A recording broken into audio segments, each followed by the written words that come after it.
Today, these freedoms are under threat globally, and nowhere more so than in Tibet. Today, I address increasing global concerns about severe violations of religious freedom in Tibet and the deliberate Sinicising of Tibetan culture and religion, in other words, cultural genocide. Australians will be shocked to hear that the Chinese government is forcing Tibetan children into boarding schools.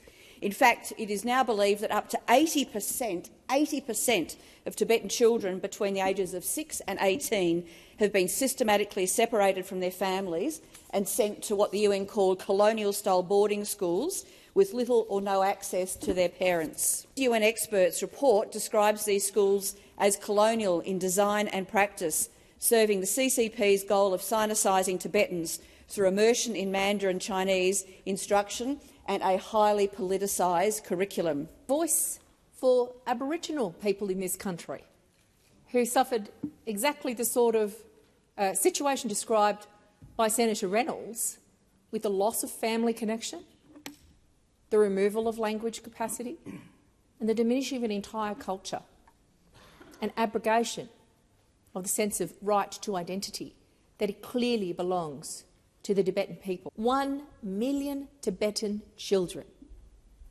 separated from families in government-run boarding schools in a policy with a term that's too familiar to Australians who study our own history, a policy of assimilation.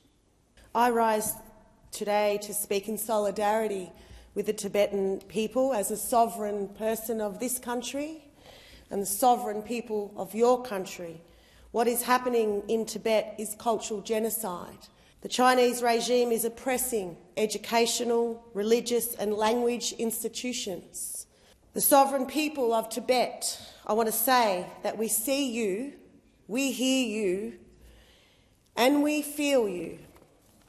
As First Peoples of this country, now called Australia, we know exactly what it is like to have our children ripped away by a system that tries to erase you. To the federal government, nice speeches, but it's time to stand up against the cultural genocide in Tibet, to engage internationally with our allies to support the UN investigation into China's policy of acculturation and assimilation, which we know Voice is assimilating us through the ancient Tibetan traditions and practices. That's self-determination. And to the Tibetan community here, Senator Thorpe, we are with your time has